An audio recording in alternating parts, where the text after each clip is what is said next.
Сәлем достар, бүгін наурыз көже дайындайтын боламыз. Бізге қажетті заттар ең алдымен сүрленген ет, айран қажет болады, құрт, су, тұз және де тары, арпа. Біздегі құрам 7 заттан тұрады. Ең алдымен сүрленген етті қазына ыдысқа саламыз. Үстінен суды құйып, қайнауға қоямыз. Одан соң арпаға және де құртқа қайнап тұрған ыстық суды құйып, бетін жауып 2 сағатқа қойып қоямыз.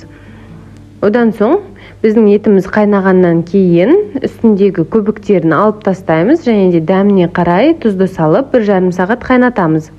Қайнағаннан соң, ет піскеннен соң осылай сорпасын сүзгіден өткізіп аламыз жақсылап. Одан соң үстінен арпаны салып жарты сағат қайнатамыз піскенше. Ал енді үстінен тарыны саламыз. Тары 5 минут қайнаса жетеді, өте тез піседі.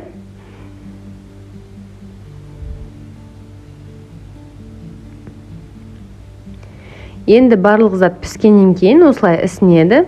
Үстінен жарты литрдей қайнап тұрған ыстық суды құямыз. Одан соң ыдысты үлкендеу басқа табаға ауыстырып аламыз.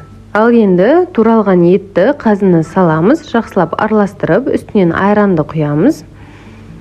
Одан соң езілген құртты да құйып аламыз. Жақсылап араластырамыз. Сонымен наурыз көже дайын.